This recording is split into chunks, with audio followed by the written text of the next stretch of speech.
समन्ता चक्रवालेषु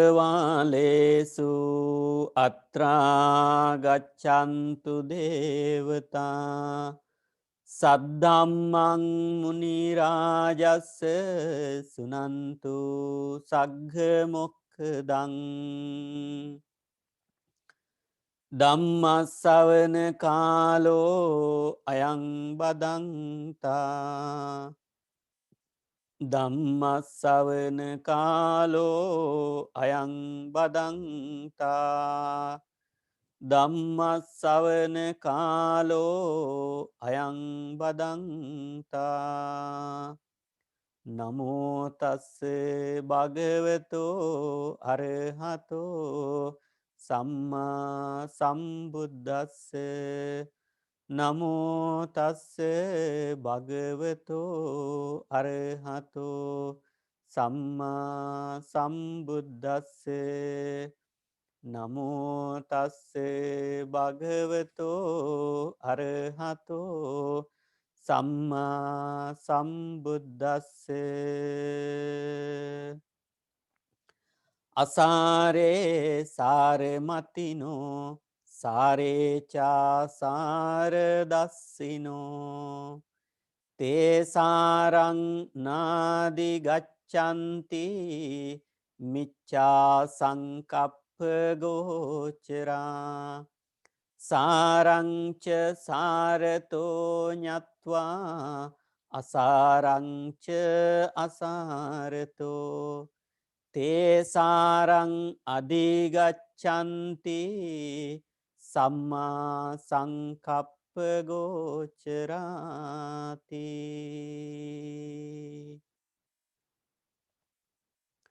සදහවත් කාරුණික පින්වත්නි අද දවසේදීත් අපි බලාපොරොත්තු වන්නේ ධර්ම දේශනාව ශ්‍රවණය කරන්නට.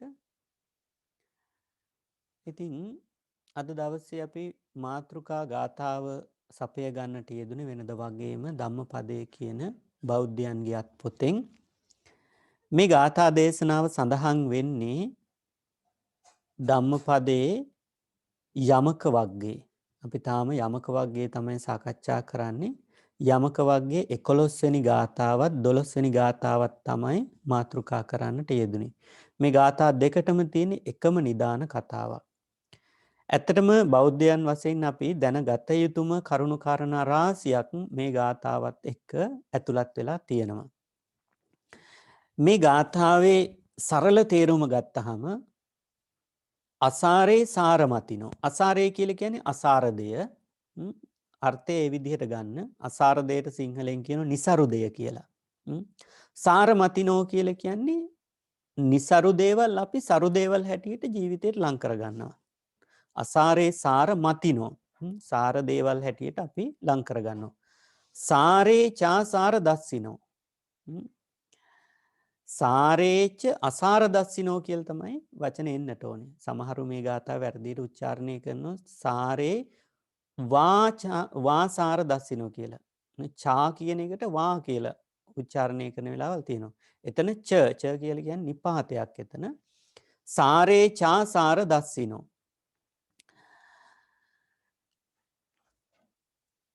සාරේ චාසාර දස්සිනෝ කියලා කියන්නේ සරුදය. සාරේ සරුදය નિසරු දෙයක් හැටියට දකිනවා. අසාරදේ සරුදේ හැටියට දකිනවා. සරුදේ નિසරුදේ හැටියට දකිනවා. දස්සිනෝ කියන්නේ දකිනවා. තේසාරං නාදි ගච්ඡanti.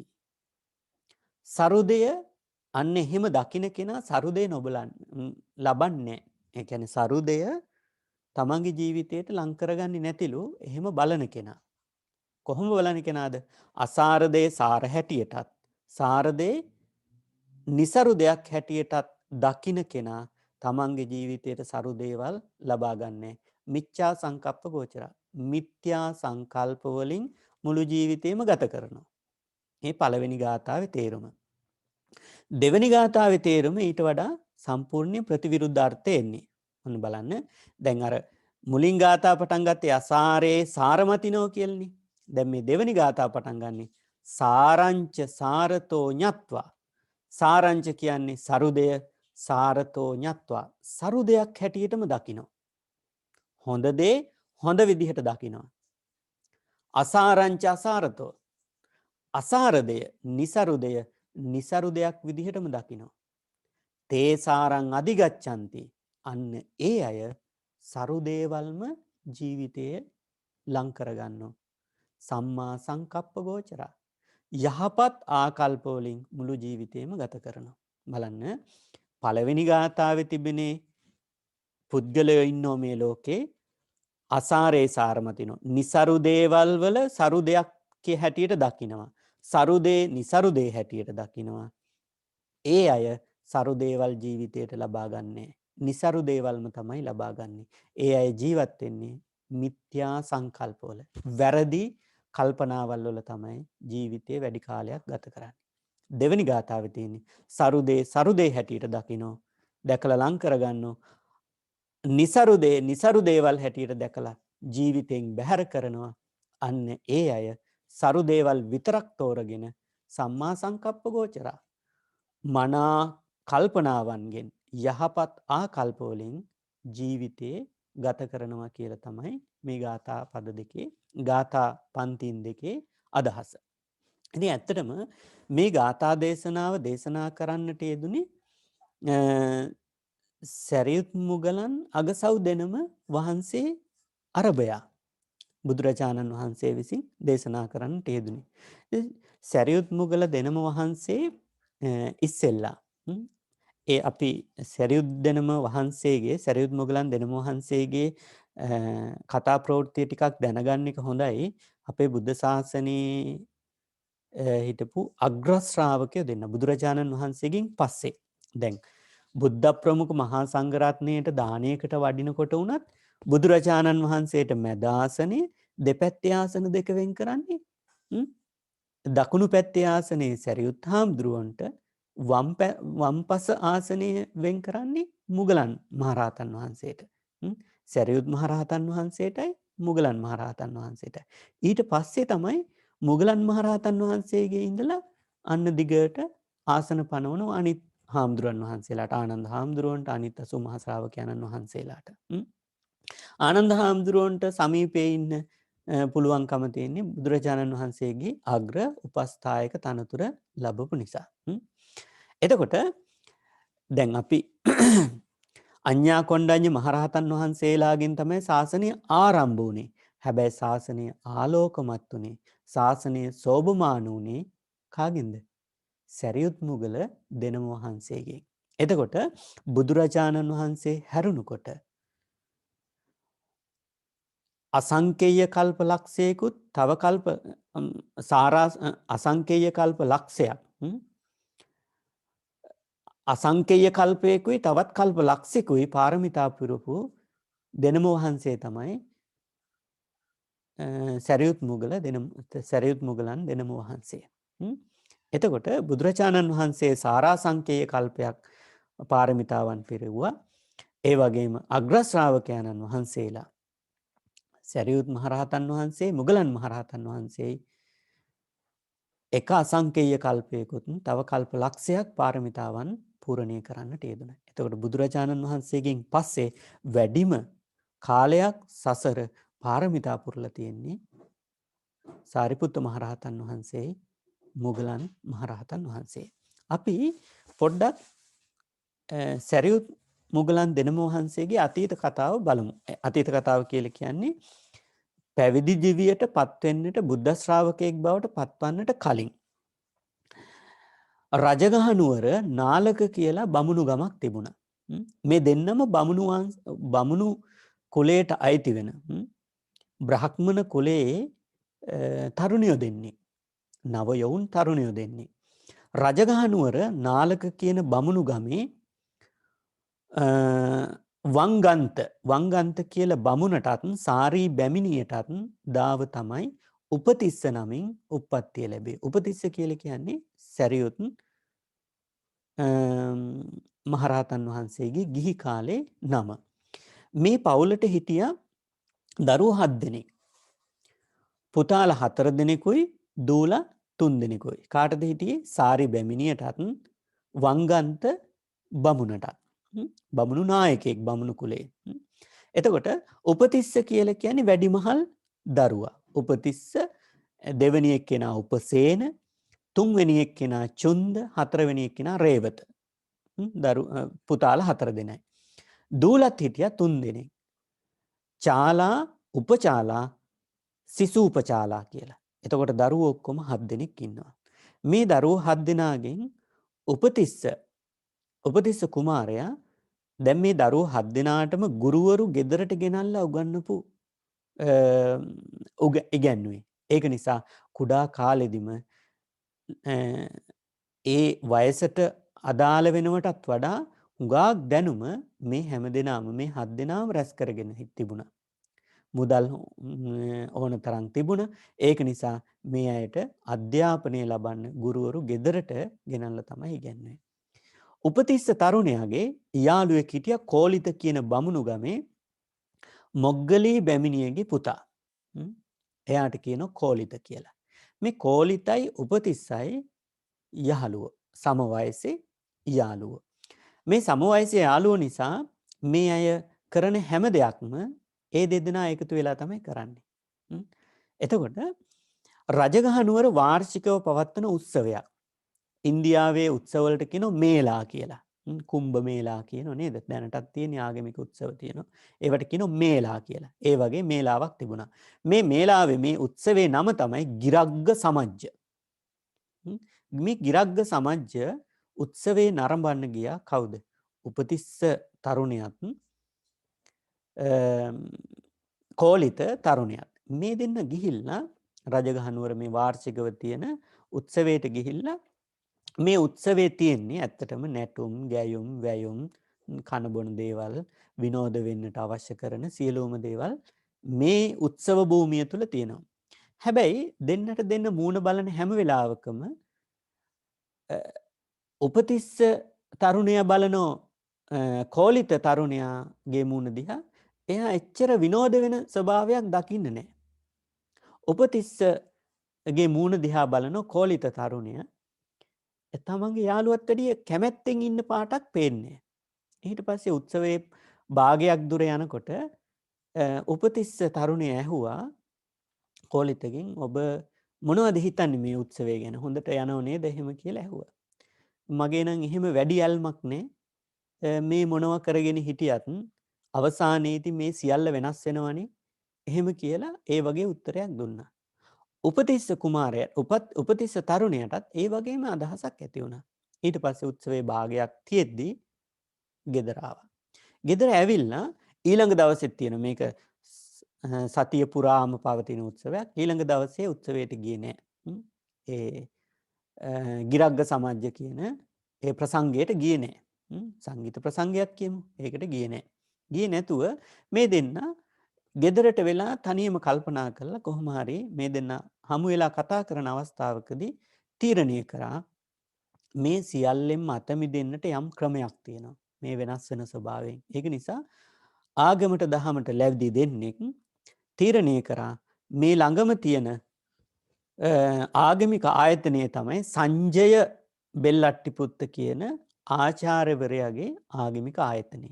ඒ නිසා එතෙන්ට ගිහිල්ලා අපි සංජයගේ දර්ශනය ඉගෙන ගම්මු කියලා තීරණය කරා.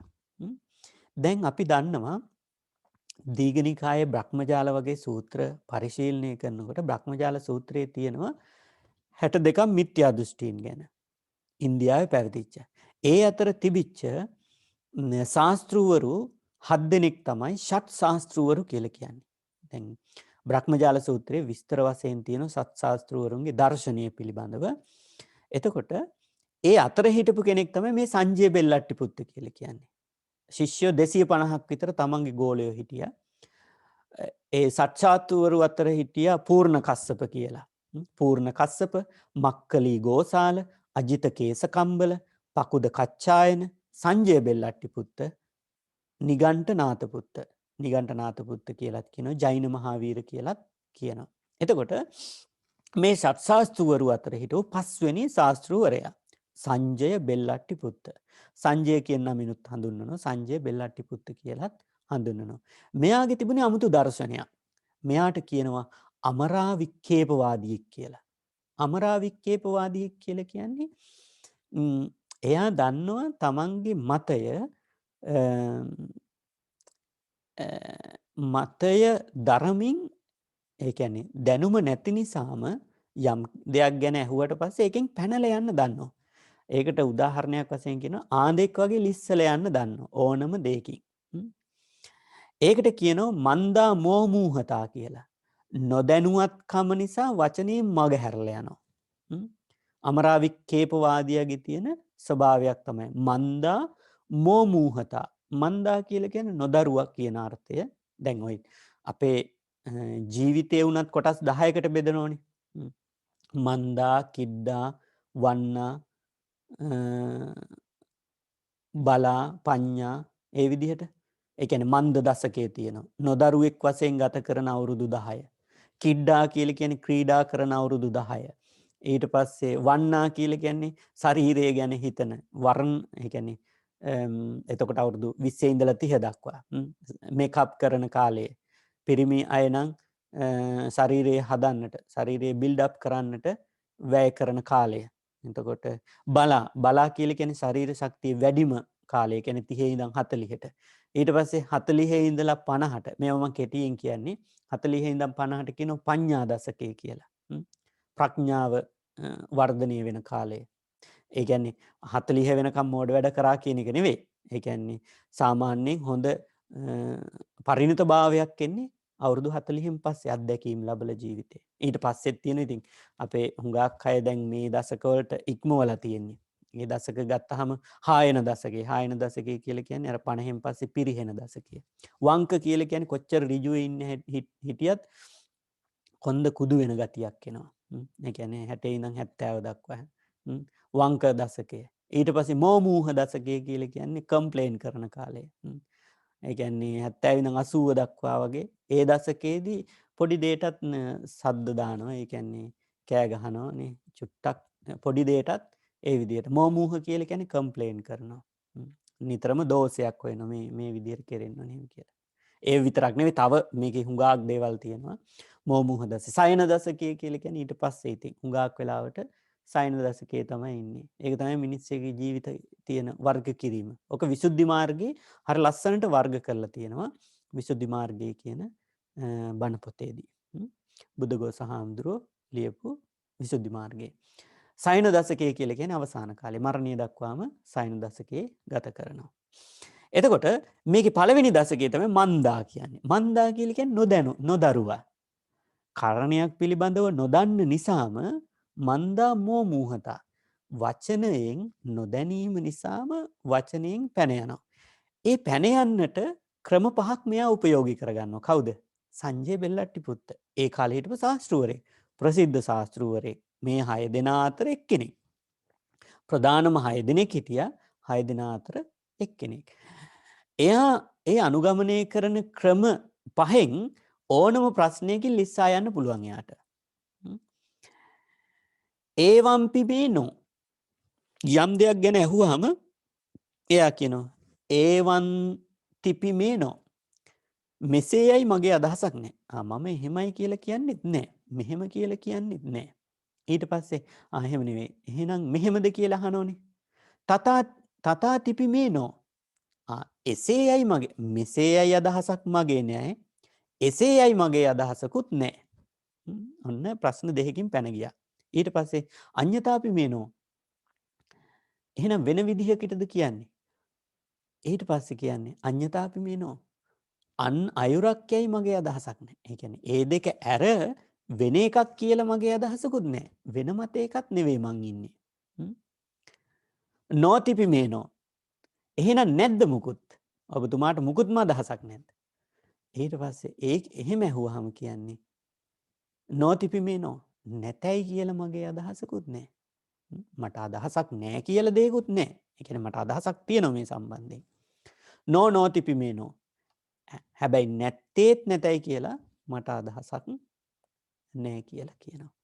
එතකොට මේ වගේ අය දැන් මේක හරි පැටලී සහගත දෙයක්නේ. උත්තරත් දීලා තියෙනවා. ඕනම දෙයක් පිළිබඳ උත්තර දෙන්නත් පුළුවන්. යමක් දන්නවා කියලාත් හංගවනවා. යමක් හුඟක් දේවල් දන්නවා කියලාත් හංගවනවා. හැබැයි ඍජු උත්තරයක් දෙන්නේ නැහැ. ඉතින් මේ අයත් ශාස්ත්‍රවරු වෙලා ඉඳලා තියෙනවා. ගෝලයේත් ඉඳලා තියෙනවා. සෑහෙන විශාල පිරිසක්. හැබැයි අපේ තරුණියෝ දෙන්න කියලා කිව්වේ මේ උපතිස්සයි කෝලිතයි ගිහිල්ලා මෙයාගේ ළඟ ටික දවසක් ඉන්නකොට සංජයගේ දර්ශනේ තේරුම් ගත්තා. මේ බොරුවක් කරන්න කියලා. වචනයෙන් මග හැරලා යන අමරාවික්ෂේපවාදියෙක් ආඳ වගේ ලිස්සල යන ප්‍රශ්න වලින් එහෙම ඍජු පිළිතුරක් දෙන්නේ නැති කෙනෙක් කියලා තීරණයක් ගත්තා. දැන් හුඟක් වෙලාවට ශාස්ත්‍රවරයෙක් වුණාට පස්සේදී ඍජු වෙන්නට ඕනේ. දැන් හාමුදුරුවන්ගේ ගුණයකුත් තියෙන ඍජුපටිපන්නෝ කියලා. ඍජුව යමක් ප්‍රකාශ කරන්නට ඕනේ. ඍජුපටිපන්න ගුණය හරිම විවාදාපන්න ගුණයක්. සමහර වෙලාවට අපි ඕනවට වඩා ඍජු ඒ කියන්නේ උජුපටිපන්න ගුණය නිවැරදි තැනට අපි භාවිතා කරන්නට ඕනේ. ඒකට අපි දක්ෂ වෙන්නට ඕනේ. සමහර වෙලාවට අපේ පින්වතුන් හිතනවා ඇති උජුපටිපන්න ගුණය තියෙන එකත් හරි කරදරයක් කියලා. ඒ කියන දේවල් වලට නැමෙන්නේ නැහනේ. දැන් ඒ වගේ සමාජයකදී ඒ වඳින්න ඕන ගුණයක් ප්‍රතික්ෂේප වෙන ඕන ගුණයක් බවට පත් වෙනවා. ඒ කියන්නේ උජුපටිපන්න ගුණයක් යම් කෙනෙකුගේ ළඟ තියෙනවනම් වඳින්න ඕන ගුණයක් ඒක. මහා සංඝරත්නයේ තියෙන ගුණයක් ඒක. එතකොට සමහර කෙනෙකුට ඒක වැරදි දෙයක් හැටියට පේන්නත් පුළුවන්. ඒක ඉතින් බලන කෙනා අනුව තමයි තීරණය වෙන්නේ. එතකොට අපි තේරුම් ගන්නට ඕනේ උජුපටිපන්න ගුණය කියලා කියන්නේ වැඳිය යුතු ගුණයක්. ප්‍රතික්ෂේප විය යුතු ගුණයක් නෙවෙයි. ඊට පස්සේදී දැන් මේ අපේ තරුණයෝ දෙන්න උපතිස්සයි කෝලිතයි. මේ දෙන්න මෙතන කිසිම සාරයක් නැහැ කියලා තේරුම් ගත්තා. අන්න ගාථාවේ තේරුම් බලන්න. අසාරේ සාරමතිනෝ. නෑ දෙවෙනි ගාථාවේ තේරුම සාරංච සාරතෝ ඤත්වා අසාරංච අසාරතෝ. අසාරදේ හැටියට දැනගෙන මෙතනින් ගියා. දැන් සිද්ධාර්ථ බෝසතාණන් වහන්සේ කිං කුසල ගවේෂී කිං සච්ච ගවේෂී මාර්ගයේ යනකොට හුඟක් ශාස්ත්‍රවරු ළඟට ගිහිල්ලා දර්ශනය ටික කාලයක් ඉගෙන ගන්නකොට ලපිත ලාපිත මත්තේන ඔට්ට පහට මත්තේන තේරුම් ගත්ත හැටි කියන්නේ බණ පොතේ තොල් හොලවන පමණකින් ඒ කාරණා තේරුම් අරන් තියෙනවා. ලපිත ලාපිත මත්තේන ඔට්ට පහට මත්තේන. ඒ කියන්නේ යම කරුණක් පිළිබඳව කියන්න සැරසෙන විලාසයෙන්ම ඇවිල්ලා හරිබරි ගැහිලා වාඩි වෙන විලාසයෙන්ම දැනගන්නවා. ලපිත ලාපිත මත්තේන. ඔට්ට පහට මත්තේන කියන්නේ ඔට්ට කියන ඔට්ටජ කියලා කියන්නේ තොල්. ඔට්ටජාක්ෂර කියලා කියන්නේ තොල් භාවිතා කරලා උච්චාරණය කරන අක්ෂර තියෙනවා හැම භාෂාවකම. ඉංග්‍රීසි භාෂාවේ තියෙන F අකුර එහෙම P අකුර එහෙම තොල් එකතු නොකර කියන්නට බෑ. දැන් පප බබම කියන මේ අකුරු පහ කියන්න බෑ. පප බබම කියලා උත්සාහ කළා බලන්න පප බබම කියලා තොල් එකතු කරන්නේ නැතුව කියන්න බෑ. සවුන්ඩ් එක එන්නේ. එතකොට ඔට්ට පහට මත්තේන තොල් එකතු කරලා කියන්න සැරසෙන විලාසයෙන්ම සිද්ධාර්ථ බෝසතාණන් වහන්සේ ශාස්ත්‍රවරයාගේ දර්ශනය අවබෝධ කරගෙන තියෙනවා. ඒ වගේ මේ උපතිස්ස කෝලිත දෙන්නත් සංජය ළඟ වැඩි කාලයක් හිටියේ නෑ. සංජයගේ දර්ශනය ප්‍රතික්ෂේප කරලා ගියා. යනකොට සංජය තීරණය කරගත්තා මේ උපතිස්ස කෝලිත දෙදෙනා කතිකාවක් ඇති කරගත්තා. යම් විදිහකින් අපි දෙන්නගෙන් කාට හරි දර්ශනය ආවොතින් දර්ශනය දැනගත්තොතින් යහපත් ධර්මය දැනගත්තොතින් අනිත් එක්කෙනාට කියන්නට ඕනේ කියලා දෙන්න එක මාර්ගයක ගියේ නෑ. ඉක්මනින් මේ සාරදය යහපත් දේ හොයා ගන්න ඕන නිසා මාර්ග දෙකකින් ගමන් කරා. දෙපැත්තට ප්‍රතිවිරුද්ධ දිශාවට ගියා. ගිහිල්ලා දවල් කාලයේදී ශාස්ත්‍රූරු ළඟට ගිහිල්ලා හොයනවා.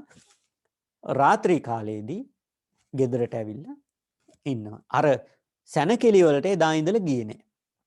ඊට පස්සේ මෙහෙම යන අවස්ථාවකදී පළවෙනියටම හම්බුණා. මේ කතාව මම හුඟක් කෙටියෙන් කියන්නේ දීර්ඝ විස්තරයක් තියෙනවා සූත්‍ර ධර්ම ගණනාවක සරියුත් මුගල දෙනම වහන්සේ පිළිබඳව.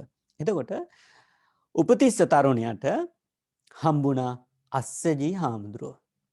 කවුද මේ අස්සජී හාමුදුරුවෝ කියලා කියන්නේ? රහතන් වහන්සේ කෙනෙක් අස්සජී. අපි දන්නවා පස්වග මහණුන් අතර හිටපු අවසානම කෙනා තමයි අස්සජී කියලා කියන්නේ.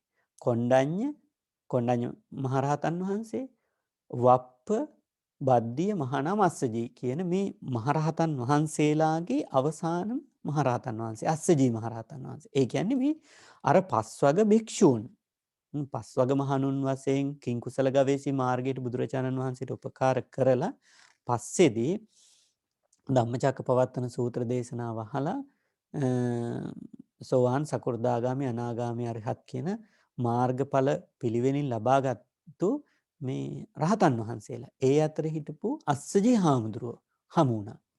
අස්සජී හාමුදුරුවෝ පිඬුසිඟා වඩින අවස්ථාවේදී උපතිස්ස තරුණය දැක්කා. තරුණය දැකලා තීරණය කරා මේ පැවිදි භික්ෂුව නම් යම්කිසි විශේෂ අධිගමයකට පත් වෙලා තියෙනවා. යන විලාසයම තේරුම් ගත්තා. හරිම දැමුණු සිතක් තියෙන්නේ. කලබල හිතක් නෙවෙයි තියෙන්නේ. දැමිච්ච සිතක් තියෙන්නේ. යන ගමන් විලාසයේ හරිම සෝභාමයි.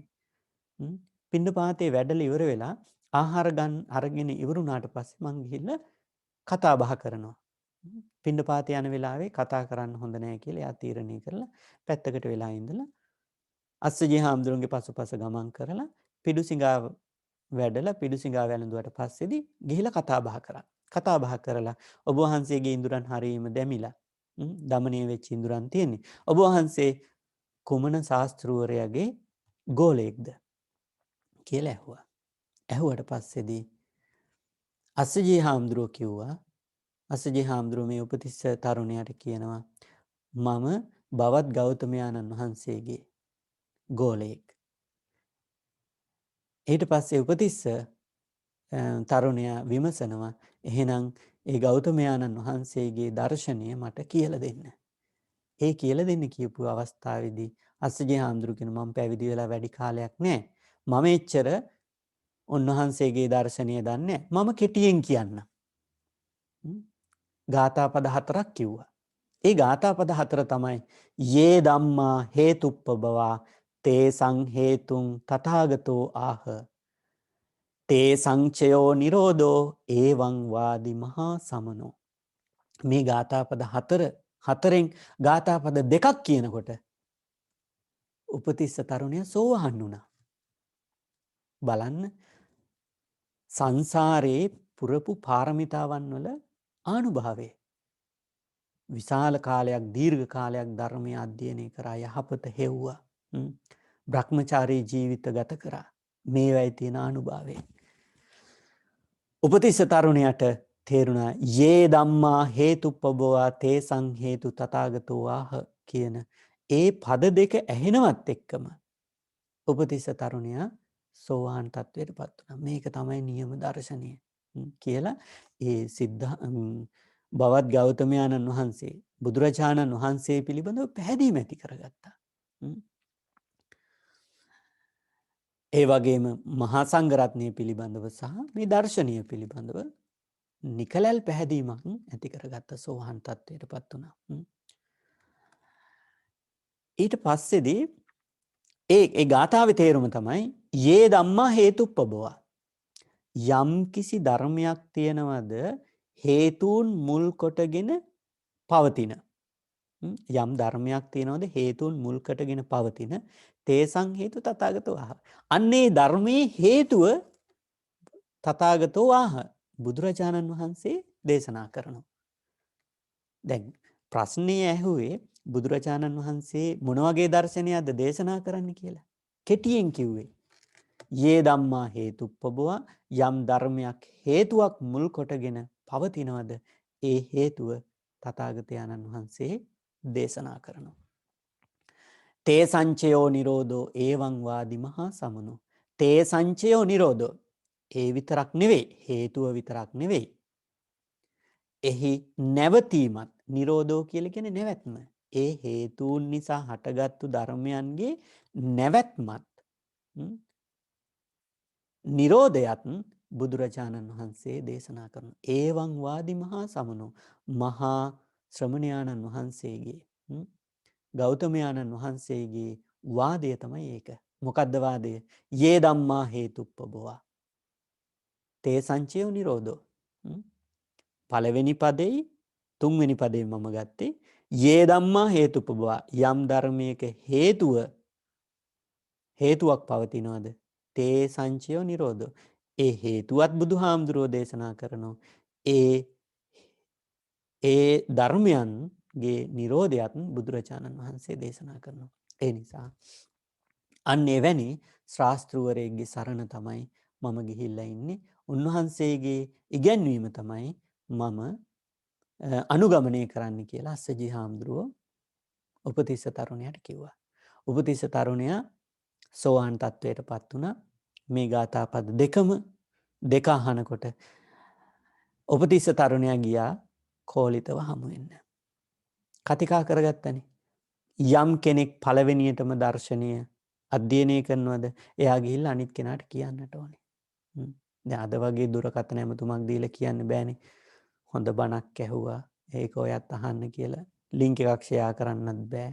එහෙම පහසුකම් තිබුණේ නැහැ. නමුත් කටින් කට ගිහිල්ලා කියනවා.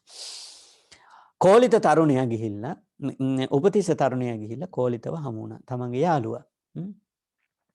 මොනවා හරි වචනයක් කියන්නේ ඉතින් මචං මම අපිට අවශ්‍ය කරන දර්ශනය මම අද අහගත්තා කියලා කියන්නේ ඉතින්. ගිහිල්ලා කෝලිත තරුණයාට මේ ගාථාව කිව්වා. අස්සජී හාමුදුරුවෝ අස්සජී රහතන් වහන්සේ දේශනා කරපු ගාථාව කෝලිත තරුණයාට කිව්වා. යේ ධම්මා හේතුප්පබවා තේසං හේතුං තථාගතෝ ආහ තේ සංචයෝ නිරෝධෝ ඒවං වාදි මහා සමනෝ. කෝලිත තරුණයාට මේ ගාථා පද 4ම කිව්වහම තමයි සෝහන් වුනේ. එතකොට දෙන්නම මේ එක ගාථාවක් අහලා සෝහන් තත්ත්වයටපත් වුණා. අපි ගාථා කොච්චර අහන්නේ නැද්ද ජීවිතේ? නේද? කුඩා කාලේ ඉඳලා ගාථා අහනවා. මේ ගාථා පද දෙකක් ඇහුවට පස්සේ උපතිස්ස තරුණයා සෝහන් තත්ත්වයටපත් වුණා. ගාථා පද 4ම ඇහුවහම කෝලිත තරුණයා සෝහන් තත්ත්වයටපත් වුණා. මේ දෙදෙනාම එකතු වෙලා ගියා සංජයව හම්බ වෙන්න. සංජය බෙල්ලට්ටි පුත්ත. හොඳ නෑනේ. ටික දවසක් හරි ගුරුවරයෙක් වෙලා හිටියානේ. තමන්ගේ දර්ශනේ ඒ අයටත් කියන්න ඕනේ කියලා සංජය බෙල්ලට්ටි පුත්ත හම්බ වෙන්න ගියා. ඒ අයත් හිටියේ රජගහනුවර. ඒ අය හම්බෙන්න ගිහිල්ලා සංජයට කිව්වා මේ ගුරුතුමනි අපිට හොඳ දර්ශනයක් හමු වුණා. බුදුරජාණන් වහන්සේගේ දර්ශනය අපේ දර්ශනයේ ශ්‍රාවකයෙක්ගෙන් අහලා දැනගත්ත ඒ පිළිබඳවම අපිට දැන් පුදුම පැහැදීමක් තියෙන්නේ. උන්වහන්සේ බැහැ දකින්න අපි යන්න හදන්නේ බවත් ගෞතමයාණන් වහන්සේ. ඒ නිසා ඔබත් එන්න ඔබේ ශ්‍රාවකයොත් එක්ක. එතන නිසරු දේවල් නෙමෙයි තියෙන්නේ සරු දේවල් තියෙන්නේ. සරු ඉගැන්වීමක් උගන්වන්නේ. එහෙම කියලා කට්ටියන කතා කරා. සංජය කැමති වුණේ අන්න සංජයට ගැලපෙන්නේ මොකක්ද? පළවෙනි ගාථාව ධම්මපදයේ තියෙන 11 වෙනි ගාථාව. අද මාතෘකා කරපු පළවෙනි ගාථාව. අසාරේ සාර මතිනෝ. අසාරදේ සාරයි කියලා හිතාගෙන ඉන්නවා. සාරේචා සාරදස්සිනෝ. සාරදය අසාරයි කියලා දකිනවා. ඒ වගේම තේ සාරං නාදිගච්ඡේ. සාරදේ ලබන්නේ කවදාවත්. නිවැරදිය ඉගෙන ගන්න උත්සාහ කරන්නේ. මිච්ඡා සංකප්ප. වැරදි දේම නැවත නැවත කරනවා. වැරදි සංකල්ප වලම ඉන්නවා. කවුද? සංජය. හැබැයි ගෝලයෝ ටික කැමති වුණා. ගෝලයන්ටත් ඇති වෙලා ඉන්නේ නැත්තේ මේ ප්‍රශ්න පහකින් හැම එකටම උත්තර දෙන්නේ. උත්තර පහයි එයාගේ ළඟ තියෙන්නේ. මෙසේ යයි මට අදහසක් නැහැ, එසේ යයි මට අදහසක් නැහැ. අන්න අයුරක් යයි මගේ අදහසක් නැහැ, නැතයි යයි මගේ අදහසක් නැහැ, නැත්තේත් නැතයි යයි මගේ අදහසක් නැහැ කියලා ඒ පිළිතුර පහ තමයි ඕනම එකකට දෙන්නේ. උගත් කියලා පෙන්නනවා. ආදෙක් වගේ හැම ප්‍රශ්නයකදීම පැනලා යනවා. ඒ නිසා ගෝලයෝ 250ක් හිටියා. ඒ 250ටත් එපා වෙලා තිබුණේ. ගෝලයෝ ටික එකතු වුණා උපතිස්ස පිරිවැජියත් උපතිස්ස තරුණයාත් කෝලිත තරුණයාත් එක්ක. දැන් 252 දෙනෙක්. සංජය බෙල්ලට්ටි පුත්තගේ ළඟ හිටපු 250යි උපතිස්ස කෝලිත දෙදෙනයි මේ 252 දෙනාම එකතු වෙලා රජගහනුවර වේළුවනාරාමයට ගියා. බුදුරජාණන් වහන්සේ කාලේ වැඩ හිටියේ වේළුවනාරාමයේ රජගහනුවර. කවුද මේ වේළුවනාරාමය හදලා දුන්නේ? බිම්බිසාර රජතුමා.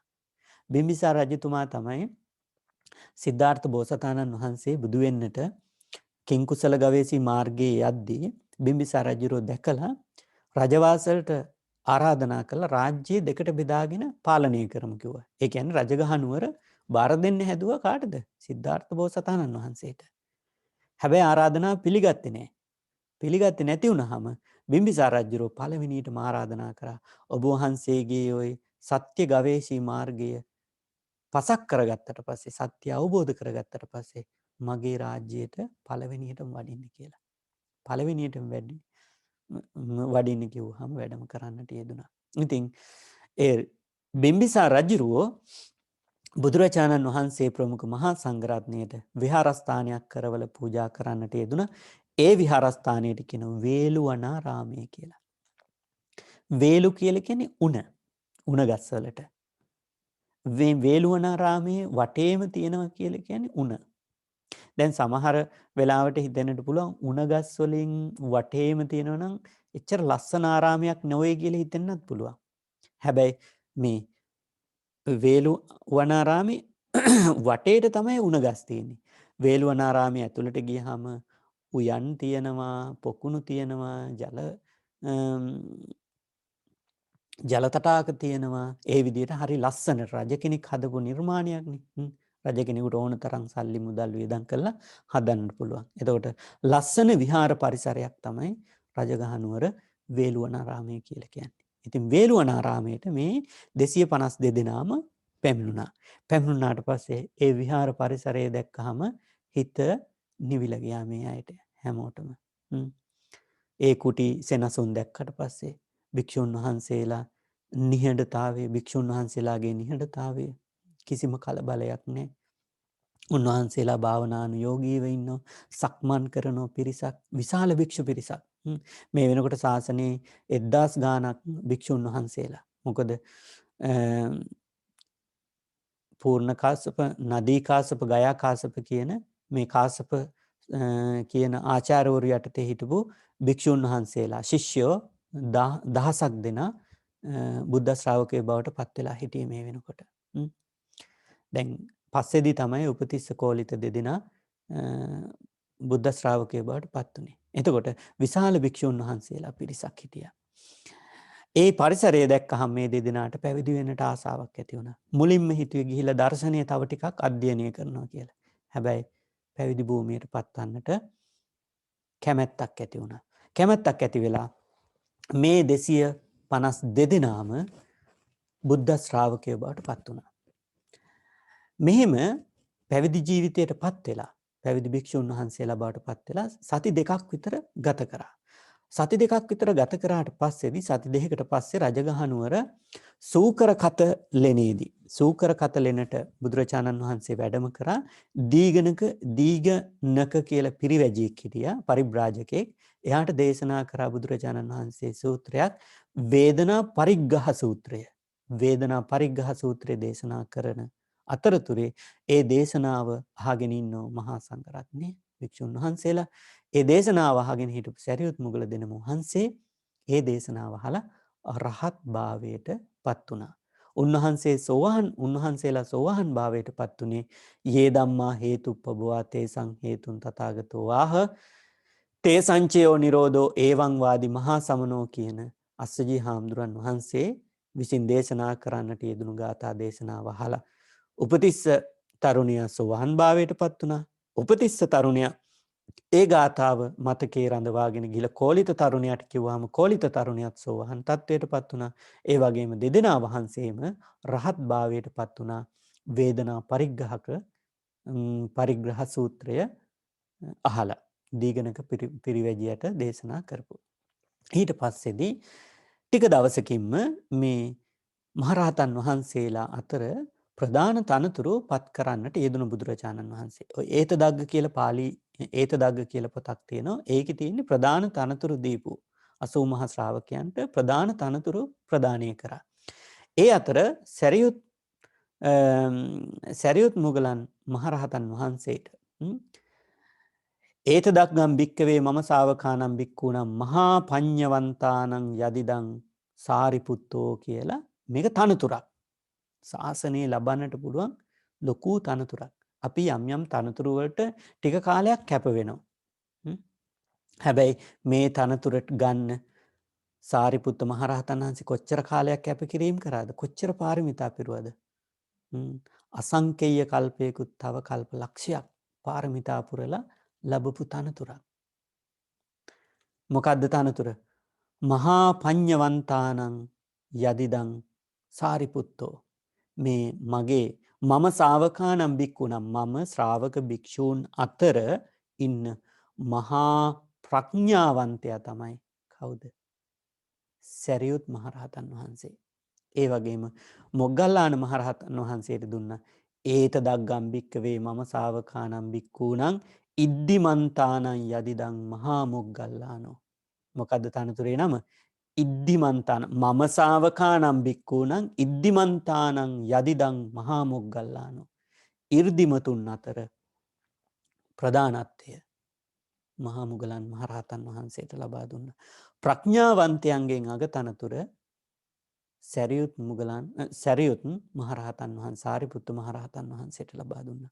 ඉතින් මේ තනතුරු බෙදීම පිළිබඳව ඔය අතර ඉන්න පෘථග්ජන හාමුදුරුවෝ දොස් නගන්නට යෙදුණා බුදුහාමුදුරන්ට. ඇහෙන්න කිව්වේ නෑ. එහෙම ඒ කීප දෙනා අතර එකතු වුණාට පස්සේදී ඒ තනතුරු බෙදා දීම වැරදි කියලා කියන්න ගත්තා.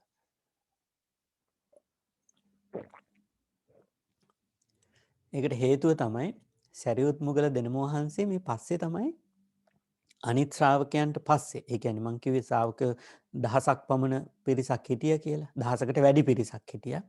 ඒ අයට පස්සේ තමයි පැවිදි භාවයට පත් වුණේ. පැවිදි වෙලා සති දෙකක් වගේ ඇතුළත තමයි මේ අගතනතුරු පිරිනැමුවේ. එතකොට පෘථග්ජන භික්ෂුන් වහන්සේලා කියන්න ගත්ත මූණ බලලා තනතුරු දුන්නා කියලා. ඒ අය බ්‍රාහ්මණ කුලේ නිසා දෙන්නේ නැති. මූණ බලලා තමයි තනතුරු දෙන්නේ. නැත්තම් ශරීර වර්ණය බලලා ඒ අය තරුණ නිසා දෙන්නේ නැති කියලා එහෙම කතාවක් කියන්න ගත්තා. දැන් අදටත් එහෙමනේ ලොකු තනතුරු දෙනකොට ඒ විශේෂ සුදුසුකම් සමග තව දේවල් විමසලා බලනවා. ඒ පෘථග්ජන අය දෙන තනතුරු වල තියෙන ස්වභාවය. අපිට හිතවත්ද? එහෙම බලනවා. හැබැයි මේ බුදු කෙනෙක් දෙන තනතුරු එහෙම නෙවෙයි දෙන්නේ. බුදු කෙනෙක් බලන්නේ අතීත පුරාවෘතයන් බලන්නේ. එතෙන්දී බුදුරජාණන් වහන්සේ මහා සංඝරත්නය තුල තිබිච්ච ඒ සැකය දුරු කරන්න බුදුරජාණන් වහන්සේ මේ උපතිස්ස කෝලිත දෙනමගේ අතීත කතාවන් දේශනා කරන්නට යෙදුණා. විශේෂයෙන්ම උපතිස්ස තරුණයාගේ ඒ කියන්නේ සාරිපුත්ත මහරහතන් වහන්සේගේ අතීත භවය පිළිබඳව දේශනා කරන්නට යෙදුණා. අතීත භවයේදී අනෝමදස්සි බුදුරජාණන් වහන්සේගේ කාලේ මේ සාරිපුත්ත මහරහතන් වහන්සේ ඉපදිලා තියෙනවා සරද කියලා තාපසයෙක් වෙලා. සරද තරුණයෙක්. සරද කියලා තාපසයෙක් වෙලා ඉපදිලා අනෝමදස්සි බුදුරජාණන් වහන්සේත් මේ විදිහට තනතුරු ප්‍රදානය කරලා තියෙනවා. එතෙන්දී අනෝමදස්සි බුදුරජාණන් වහන්සේ දීලා තියෙන ප්‍රඥාවන්තයන්ගෙන් අග තනතුර නිසබ කියලා මහරහතන් වහන්සේ නමකට. නිසබ මහරහතන් වහන්සේට අගතනතුර දෙනොත් දැකලා බලලා අන්න මේ සරද කියන තරුණයා වශයෙන් හිටපු සාරිපුත්ත මහරහතන් වහන්සේ මනෝ ප්‍රනිධානයක් ඇති කරගත්තා. මමත් අනාගතයේදී බුදු කෙනෙක්ගේ අග්‍රශ්‍රාවකයෙක් බවට පත් වෙනවා. ඒ ප්‍රාර්ථනාව අනුව පාරමිතාවන් පූර්ණේ කරන්නට යෙදුණා. පාරමිතා පුරලා අසංකේය කල්පයකුත් තව කල්ප ලක්ෂයකට පස්සේ ගෞතම බුදුරජාණන් වහන්සේගේ ශාසනයේ අගතනතුර ලබා ගත්තා. එතකොට පසුව මේ ඇවිල්ලා මූණ බලලා දීපු තනතුරක් නෙමෙයි. සංසාරයේ අතීත භවයන් පිළිබඳව දැකලා ලබා දීපු තනතුරක්. මුගලන් මහරහතන් වහන්සේටත් එහෙමයි. අනෝමදස්සි බුදුරජාණන් වහන්සේගේ විවරණය අරගෙන මනෝ ප්‍රනිධානය ඇති කරගෙන තනතුර අගතනතුරට පත්වන්නට සුදුසුකම් පූර්ණය කරන්නට යෙදුණා සසර පුරාම. දැන් මේ දෙනම වහන්සේට උපතිස්ස තරුණයට සාරිපුත්ත කියලා නම දැම්මේ සාරි කියන බැමිණියගේ පුතා නිසා. මේ සැරියුත් හාමුදුරුවන්ගේ අම්මගේ නම සාරි. සාරි බැමිණියගේ පුතා නිසා සාරිපුත්ත. බලන්න ඉස්සර නම් හැදිච්ච හැටි. කෝලිත තරුණයාගේ අම්මගේ නම මොග්ගලී. මොග්ගලී පුත්ත. මොග්ගලී බැමිණියගේ පුතා නිසා තමයි මොග්ගලී පුත්ත කියලා කිව්වේ. සාරිපුත්ත මොග්ගලී පුත්ත. සාරි බැමිණියගේ පුතා නිසා සාරිපුත්ත කිව්වා. මොග්ගලී බැමිණියගේ පුත්‍රයා නිසා මොග්ගලී පුත්ත කියලා කිව්වා. එතකොට සාරිපුත්ත මහරහතන් වහන්සේත් මොග්ගලී පුත්ත මහරහතන් වහන්සේත් පිළිබඳව අනන්ත අප්‍රමාණ ධර්ම දේශනාව තුළ ත්‍රිපිටකය තුළ විවිධ ස්ථානවල මේ දෙනම වහන්සේගේ ජීවන තොරතුරු ඇතුළත් වෙලා තියෙන මුන්වහන්සේ පිළිබඳව බුදුරජාණන් වහන්සේ දේශනා කරන කේශර සිංහය දෙන්නෙක් එකම රත්තරන් ගුහාවක වාසය කරනවා වගේ යම් තැනක මුන්වහන්සේලා දෙන්න ඉන්නකොට බලන්න කේසර සිංහය දෙන්නෙක් එකට ජීවත් වෙන්නේ නැහැ. එක ගුහාවකට එක කේසර සිංහයා ඉන්න පුළුවන්. ඒ මොකද ගැටලු ඇති වෙනවා. නමුත් ඒ පරිණතභාවය දැන් කෙනෙක් හුඟක් පරිණත වුණාට පස්සේ තවත් පරිණත කෙනෙක් ඒ තැනට ආවට පස්සේ ගැටලු මතුවෙනවා. ඒක ස්වභාවය ලෝකෙ තියෙන. හැබැයි කේසර සිංහයෝ දෙන්නෙක් සමගින් ඉන්නවා වගේ. එක වගේම සුදුසුකම් සම්පූර්ණ කරලා තියෙන්නේ. නමුත් කිසිම ආරවුලක් ගැටලුවක් නැහැ. ඒක නිසා ඒ වගේ උපමා ගොඩාක් බුදුරජාණන් වහන්සේ දීලා තියෙන උන්වහන්සේලා දෙනම පිළිබඳව. එතකොට මේ තනතුරු ටික බුදුරජාණන් වහන්සේ දුන්න තනතුරු දෙක දුන්න. ඊට පස්සේදී සැරියුත් හාමුදුරුවන් වහන්සේ කොච්චර තමන්ගේ ගුරුවරයෙකුට ගෞරව කරනවා වගේ අස්සජී හාමුදුරන්ට ගරු කරලා තියෙනවා. මුළු ජීවිත කාලෙම. මොකද අස්සජී මහරහතන් වහන්සේ නිසා තමයි උපතිස්ස තරුණයට සැරියුත් මහරහතන් වහන්සේට මේ බුදුරජාණන් වහන්සේගේ දර්ශනය ඉගෙන ගන්න අවස්ථාව සැලසුනේ. ඒක නිසා මුළු ජීවිත කාලය පුරාම ධර්මයේ සඳහන් වෙනවා. යෝ මේ ආචරියෝ ආසී අස්සජී නාම ශාවකෝ යස්සං දිසායන් වසති උස්සී සම්පි කරෝමහං. යෝ මේ ආචරියෝ ආසී අස්සජී නාම ශාවකෝ. අස්සජී නැමැති මේ බුද්ධ ශ්‍රාවකයා මාගේ ආචාර්යයන් වහන්සේ. යස්සං දිසායන් වසති. යම් කිසි දිසාවක මේ මගේ ආචාර්යවරයා වාසය කරනවද උස්සී සම්පි කරෝමහං. මම ඒ දිසාවට හිස හරෝගෙන තමයි නිදාන්නේ. අස්සජී හාමුදුරුවෝ ඉන්නවා කියලා ආරංචි වුණොත් උතුරු දිසාවේ සැරියුත් මහරහතන් වහන්සේ මේ අග්‍රශ්‍රාවකයා බුදුරජාණන් වහන්සේගෙන් පස්සේ. ඒ වගේම ප්‍රඥාවන්තයන්ගෙන් අගතනතුරුට පත්වෙච්ච සැරියුත් හාමුදුරුවන්ගේ තියෙන නිහතමානී බව. අස්සජී හාමුදුරුවන්ට කරන ගෞරවයක් වශයෙන් තමන්ගේ ගුරු ගෞරවයේ වශයෙන් උන්වහන්සේ ඉන්න පැත්තට හිස දාලා තමයි නින්දට යන්නේ සැතපෙන්නේ. කවදාවත් දෙපායේ පැත්තට දැම්මේ. ඒ තරම් පුදුම ගෞරවයක් අස්සජී හාමුදුරුව පිළිබඳව තිබිලා තියෙනවා. ඒ වගේම තමයි සැරියුත් හාමුදුරන් වහන්සේ කොච්චර ගුණ යහපත්ද කොච්චර ගුණගරුකද කියන එක අවබෝධ කරගන්නට පුළුවන්. තදනු පබ්බජිතෝ සන්තෝ ජාතියා සත්ත වස්සිකෝ සෝපිමං අනුසාසෙය්‍යං සම්පටිච්ඡාමි මුද්දනා. තදනු පබ්බජිතෝ සන්තෝ. අද පැවිදි වෙච්ච සත්හැවරිදි සාමණේරයෙක් වුණත් ජාතියා සත්ත වස්සිකෝ. අද පැවිදි වෙච්ච සත්හැවරිදි සාමණේර භික්ෂුවක් වුණත් සෝපිමං අනුසාසෙය්‍ය මට අනුශාසනාවක් යහපත් සිතින් යමක් කියලා දුන්නහම සම්පටිච්ඡාමි මුද්දනා මම හිස මුදුනින් ඒක පිළිගන්නවා. බලන්න රහතන් වහන්සේ කෙනෙක් තුල තිබිච්ච ගුණ යහපත්කම.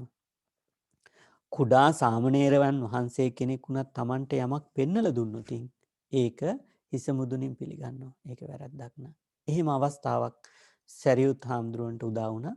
සැරියුත් හාමුදුරුවෝ යනකොට සිවුර කොනක් බිම ගෑවිලා තියෙනවා. දූවිලි ගෑවෙනවා. සාමණේරයන් වහන්සේ කෙනෙක් අලුත පැවිදි වෙච්ච සාමණේරයන් වහන්සේ කෙනෙක් පෙන්නලා තියෙනවා.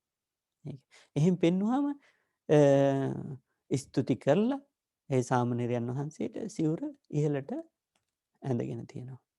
ඒක නිසා අර වයසින් කොච්චර මුහුකුරා ගියත් දැනුමින් ප්‍රඥාවන්තයන් අතර මේ බුද්ධ ශාසනය තුළ තියෙන තුළ වැඩ හිටපු ප්‍රඥාවෙන් අග තැන්පත් වෙච්ච බුදු කෙනෙක් දීපු ඒ උදාර නාමය දරන්නට පුළුවන් මහරහතන් වහන්සේ. නමුත් අර කුඩා සාමණේරයෙක් දීපු අවවාදය පිළිඅරන් තියෙනවා. අන්න එහෙම මහ පුදුම නිහතමානී බවක් සැරියුත් මහරහතන් වහන්සේ තුළ තිබිලා තියෙනවා. ඉතින් ඒ වගේම තමයි වංගීස හාමුදුරුවෝ මේ වංගීස සූත්‍රයේදී සැරියුත් හාමුදුරුවෝ පිළිබඳව හරි ලස්සන ප්‍රකාශයක් කරනවා. ගම්බීර පඤ්ඤෝ මේදාවේ මග්ගා මග්ගස්ස කෝවිදෝ සාරිපුත්තෝ මහා පඤ්ඤෝ ධම්මං දේසේති බික්ඛුනං සංකිත්තේන පිදේසේති විත්තරේන පිබාසති සාලිකා ඉව නිග්ගෝසෝ පටිභානං උදීරයි. සැරියුත් හාමුදුරුවෝ සැරියුත් මහරහතන් වහන්සේගේ විශාල ගුණයන් සංඛ්‍යාවක් මේ ගාථා පද දෙකින් අපිට තේරුම් ගන්නට පුළුවන්. ගම්බීර පඤ්ඤෝ මේදාවේ. මේදාවි කියලා කියන නුවණැත්තා ගම්බීර පඤ්ඤෝ ගැඹුරු නුවණක් තියෙන්නේ. ගැඹුරු නුවණක් කියලා කියන්නේ අර සියුම් තැනට පවා විසිරිච්ච නුවණක් තියෙන්නේ. සැරියුත් හාමුදුරන් වහන්සේට. දැන් ගාක් සමාජයේ ඉන්න අයට අර සියුම් තැන් වලට ගියපු නුවණක් නෙවෙයි තියෙන්නේ. අර සියුම් තැන් වලට යන නුවණට කියනවා කුසාග්‍ර බුද්ධිය කියලා. අහලා තියෙනවද වචනේ? කුස අග්‍ර බුද්ධිය. ඒ කියන්නේ කුසතන ගහේ අග. කුසතන ගහේ අග සියුම්. ඒකයි කුසාග්‍ර බුද්ධිමතෙක් කියලා කියන්නේ. සිංහල භාෂාවේ යෙදෙනවා. කුසාග්‍ර බුද්ධිමතෙක් කියලා කියන්නේ අපිට වචනේ බැලූ බැල්මටම තේරෙන්නේ නිකන් ලොකු මේ කියන්නේ ශරීරයක් තියෙන බඩ ලොකු කෙනෙක් වෙන්නේ නැති කියලා. කුසාග්‍ර බුද්ධිමතෙක් කියන්නේ එහෙම නෙවෙයි. කුසතන ගහේ අග ඊටමත් සියුම්නේ. ඊටමත් සියුම්. අන්න ඒ වගේ සියුම් තැනට පවා විහිදිලා තියෙන දැනුමක්. ඒකයි ගම්බීර පඤ්ඤෝ ගැඹුරු නුවණක් තියෙන්නේ. සියුම් තැනට පවා විහිදිච්ච නුවණක් තියෙන්නේ.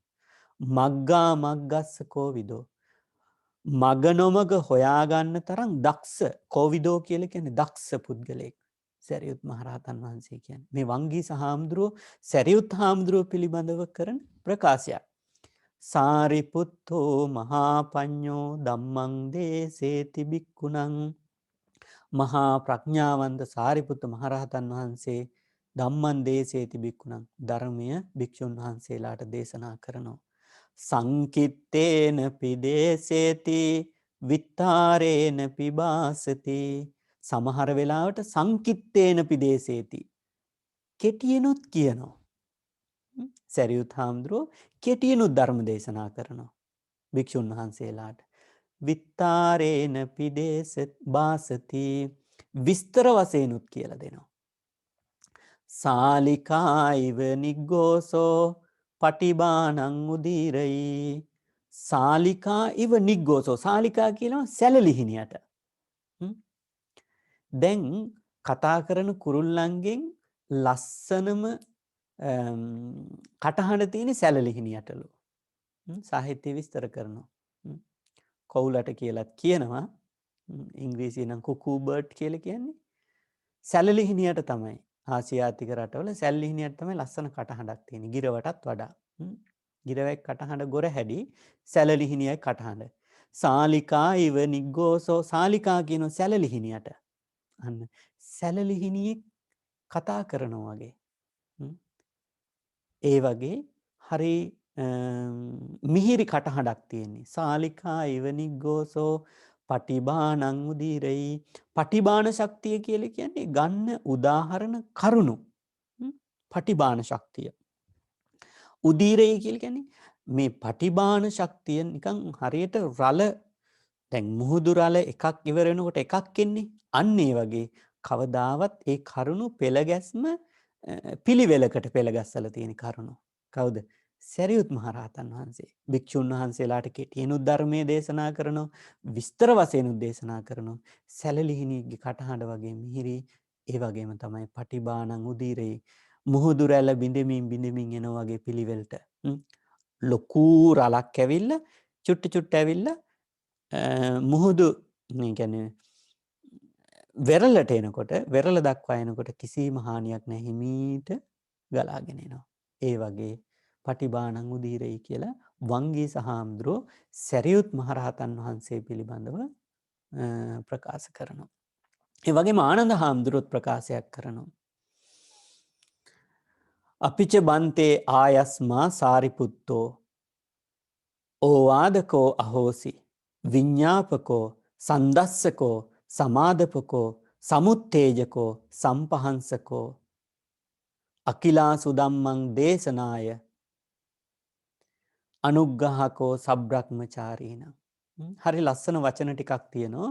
බන්තේ ආයස්මා සාරිපුත්තෝ මේ ආයුෂ්මත් සාරිපුත්‍ර යානන් වහන්සේ ඕවාදකෝ අහෝසි අපිට නිතරම අවවාද දෙනවා අනිත් භික්ෂුන් වහන්සේලාට.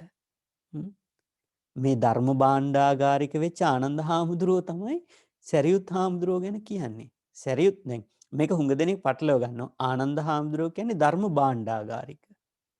ධර්මය මතකේ රඳවා ගන්න භික්ෂුන් වහන්සේ.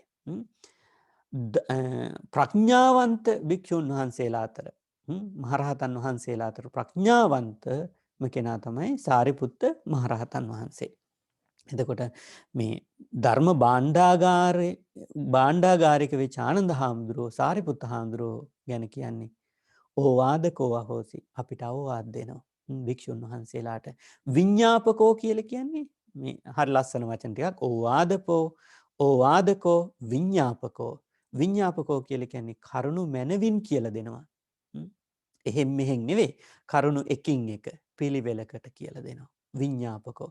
සන්දස්සකෝ කියලා කියන්නේ දස්සකෝ කියලා කියන්නේ දක්වනවා. සන්දස්සකෝ කියලා කියන්නේ මනාව පෙන්වලා දෙනවා. මෙන්න මේක මෙතන තියෙන්නේ. මෙන්න මේ විදිහට කියලා පෙන්වලා දෙනවා. සමාදපකෝ කියලා කියන්නේ සමාදම් කරනවා.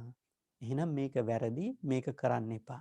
මේක හොඳ දේ මේක අනුගමනය කරන්න කියලා සමාදපකෝ. ඒක අනුමෝදන් කරනවා. පන්සිල් සමාදන් වෙන්නේ. ඒ වගේ සමාදපකෝ සමාදන් කරනවා. සමුත්තේජකෝ කියලා කියන්නේ උත්තේජනයක් ඇති කරනවා. ධර්මයේ ඉගෙන ගන්න. දැන් උත්තේජක පාන වර්ග තියෙන්නේ. මොකටද උත්තේජක පාන වර්ග ගන්නෙ? විඩාබර වුණාට පස්සේ සමහරව අපේ මහත්තයලා එහෙම ගන්නවා ඇති. කම්මැලිකම යන්න ඒ වගේ උත්තේජක පාන වර්ග.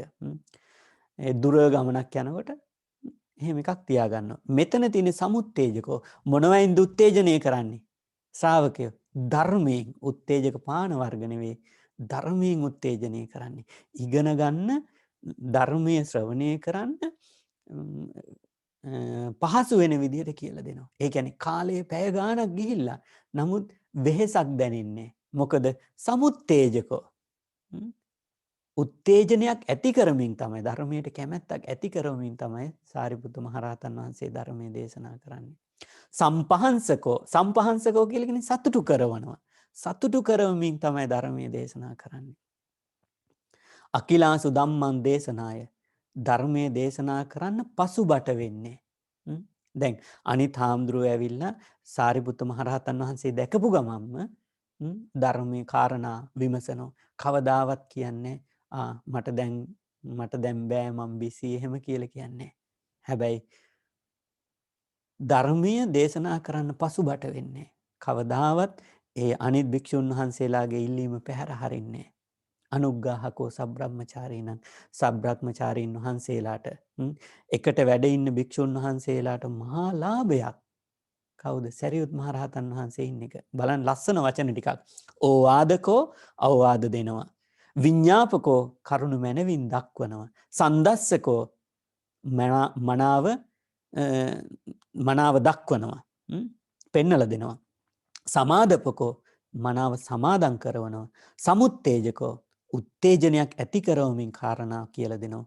සමාදපකෝ සතුටු කරවමින් කාරණා කියලා දෙනවා. සන්දස්සකෝ සමාදපකෝ සමුත්තේජකෝ සම්පහන්සකෝ. එහෙම ආනන්ද හාමුදුරුවෝ සැරියුත් මහරහතන් වහන්සේ පිළිබඳව දේශනා කරනවා. ඉතින් සරියුත් මහරහතන් වහන්සේ තීරණය කරා ලෞතුරා බුදුරජාණන් වහන්සේට ප්‍රථමයෙන් පිරිනුවම් පානවා කියලා. පිරිනුවම් පානවා කියලා තීරණය කරලා උන්වහන්සේ කල්පනා කරා මට පිරිනුවම් පාන්නට ඉස්සෙල්ලා මොනවා හරි යුතුයකම් ටිකක් තියනවද කරන්න කියලා. එහෙම හිතලා බලනකොට තමන්ගේ මෑණියන් ඒ කියන්නේ සාරී බැමිණිය තාමත් මිත්‍යා දෘෂ්ටික ආගම අදහන බැමිණියක්. බමුණු ආගම අදහන කෙනෙක්. ඉතින් තමන්ගේ සහෝදරයෝ ඔක්කොම මහාන වෙලා. කවුද සහෝදරයෝ? සහෝදර සහෝදරියෝ මං කියවනේ 7 දෙනෙක් ඉන්නවා කියලා.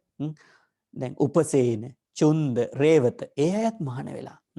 ඊට පස්සේදී චාලා, උපචාලා, සිසූපචාලා මේ 7 දෙනාම රහතන් වහන්සේලා.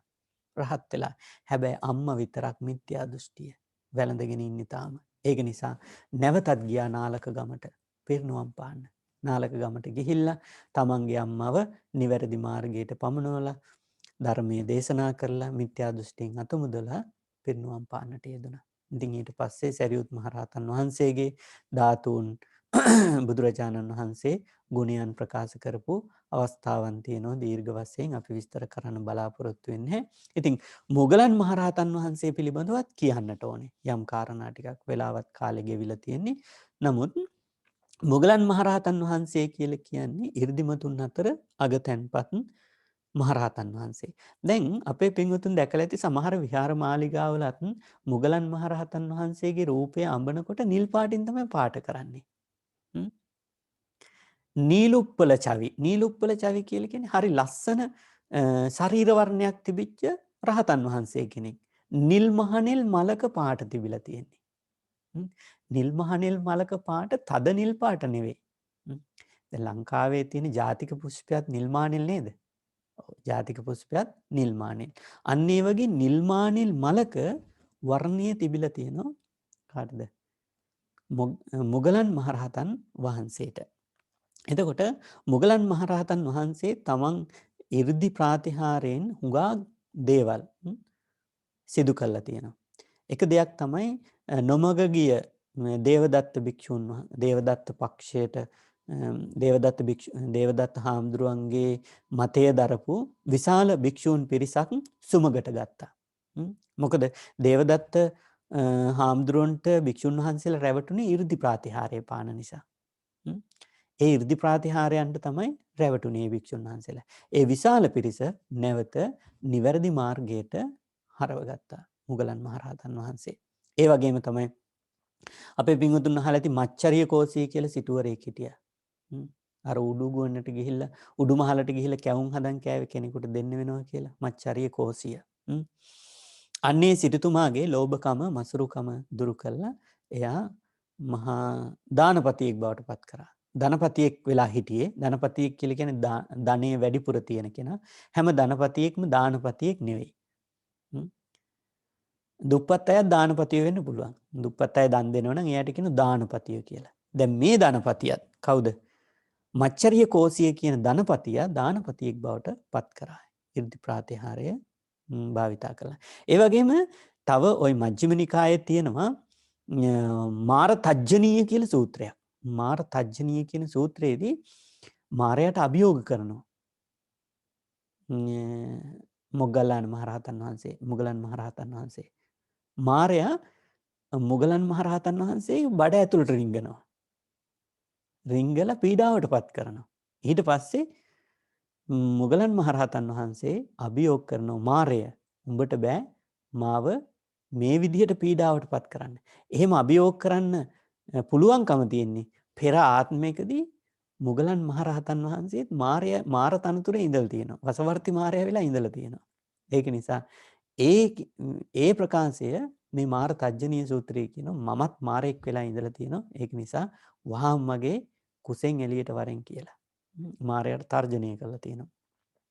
ඒ වගේම විශේෂයෙන්ම මුගලන් මහරහතන් වහන්සේ දිව්‍ය ලෝකයට ගිහිල්ලා දිව්‍ය ලෝකයේ තියෙන තොරතුරු දන් දීලා සිල් රැකලා පින් කරලා දිව්‍ය ලෝකයට ඇවිල්ලා දිව්‍ය සම්පත් විඳින අයගේ තොරතුරුත් ඒ වගේම සතර අපායේ පැත්තට ගිහිල්ලා අපායේ පව් කරලා ගිහිල්ලා දුක් විඳින ඒවයි තොරතුරුත් ගෙනල්ලා මනුස්ස ලෝකෙදි දේශනා කරනවා. දේශනාවලදී උදාහරණ වශයෙන් ගන්නවා. මම ඊයේ දිව්‍ය ලෝකෙට ගියා ඒ විදිහට. දැන් බණ කියන වෙලාවට මම ඊයේ දිව්‍ය ලෝකෙට ගියා. ඒ යද්දි මට මේ වගේ දිව්‍ය විමානයක කෙනෙක් හම්බුණා. එයා මෙන්න මේ පින්කම කළා මෙන්න මේ බුද්ධ ශාසනයේ තුල මේ පින්කම කළා තමයි දිව්‍ය ලෝකෙ ගිහිල්ලා තියෙන්නේ.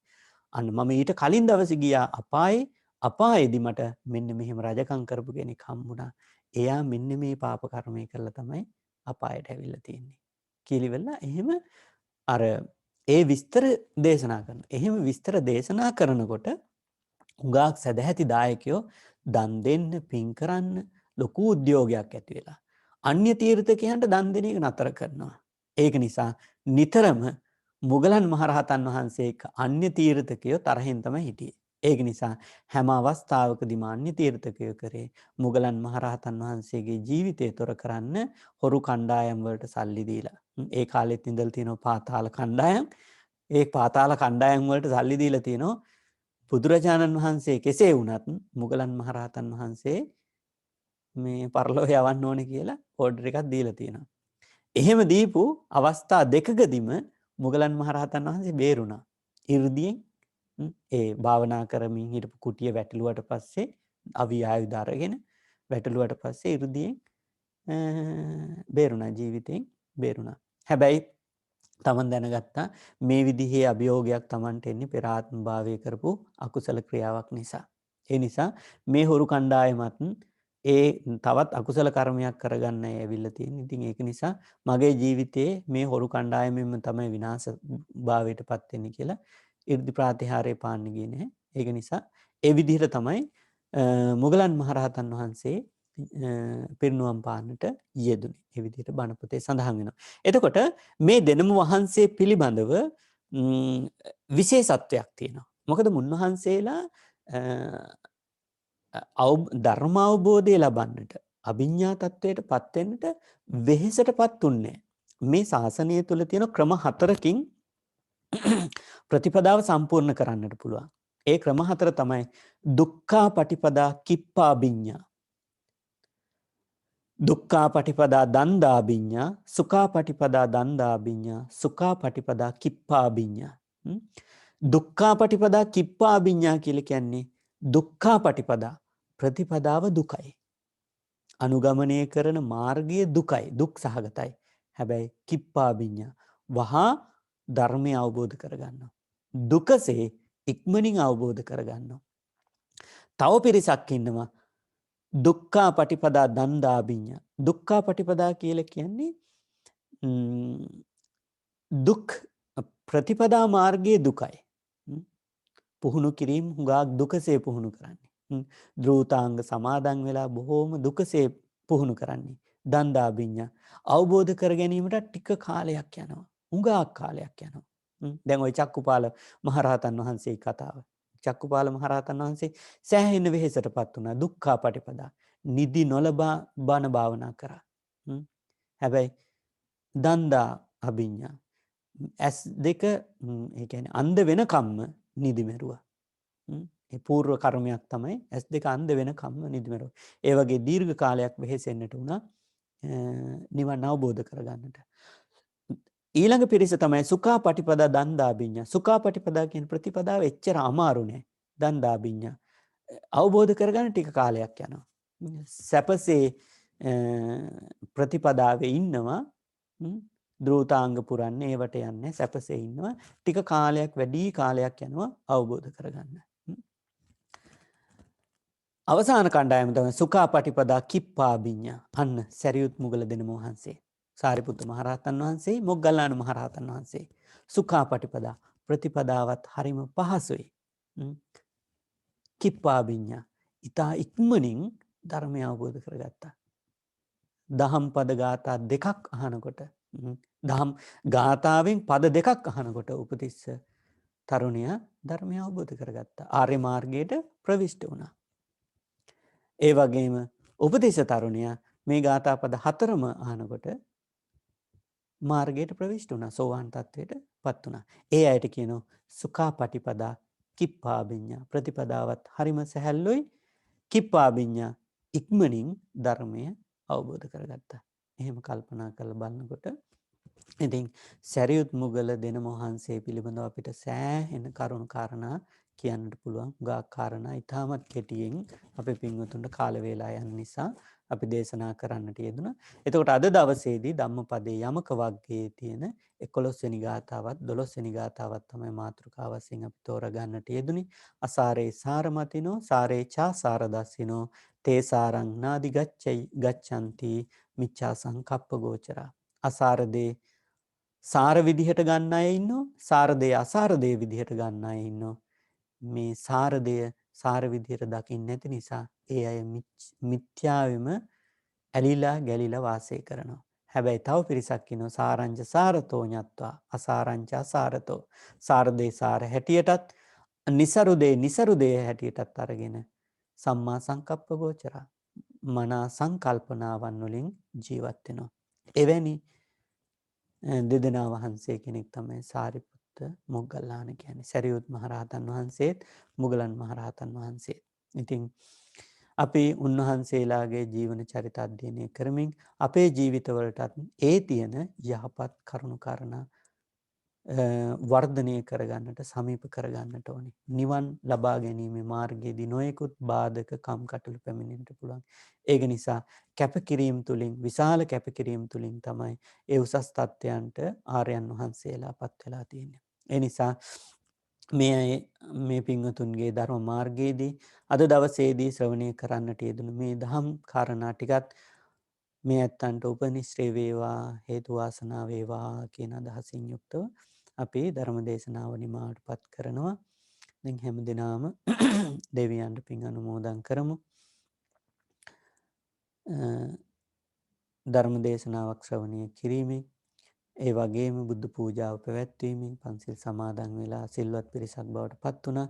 ඉතින් පිරිත් ධර්මයේ ශ්‍රවණය කරන්නට යෙදුණා. මේ සෑම ආකාරයෙන්ම උපදවා ගත්තා වූ සියලුම කුසලානිසංස ධර්මයන්ගේ හේතු වාසනා ශක්තියෙන් අප නමින් මිය පරලොව යන්නට යෙදුණු සියලුම ඥාතීන් මේ පින් අනුමෝදන් වේවා කියන අදහසින් යුක්තව සාදු කියමින් ඥාතීන්ට පින් අනුමෝදන් කරමු. ඒ වගේම ලෝකයේත් ශාසනයත් අපවත් ආරක්ෂා කරන සියලු දෙවි දේවතාවුනුත් මේ පින් අනුමෝදන් වේවා කියන අදහසින් යුක්තව දෙවියන්ට පින් අනුමෝදන් කරමු. සාදු කියමින් අවසාන වශයෙන් කල්පනා කරන්න මේ සෑම ආකාරයෙන්ම උපදවා ගත්තා වූ සියලුම කුසලානිසංස ධර්මයන්ගේ හේතු වාසනා ශක්තියෙන් අපි හැම දිනාටම නිර්වාණය පසක් වේවා. සාදු සාදු සාදු. ආකාසට්ඨා ච බුම්මට්ඨා දේවා නාග මහිද්దికා පුඤ්ඤන්තං අනුමෝදිත්වා චිරං රක්칸තු ලෝක සාසනං. ආකාසට්ඨා ච බුම්මට්ඨා දේවා නාග මහිද්దికා පුඤ්ඤන්තං අනුමෝදිත්වා චිරං රක්칸තු දේශනං. ආකාසට්ඨා ච බුම්මට්ඨා දේවා නාග මහිද්దికා පුඤ්ඤන්තං අනුමෝදිත්වා චිරං රක්칸තු ත්වං සදා. ධර්ම ශ්‍රවණානිසංසයෙන් සියලු දෙනාටම නිර්වාණය පසක් වේවා. අභිවාදන සීලිස්ස නිච්ඡං වද්ධාපචායිනෝ චත්තාරෝ ධම්මා වඩ්ඩಂತಿ ආයුවන්නෝ සුඛං බලං ආයුරාෝග්‍ය සම්පatti සග්ග සම්පatti මේවච අතෝ නිබ්බාන සම්පatti ඉමිනාතේ සමිච්ඡතු. සාදු සාදු සාදු.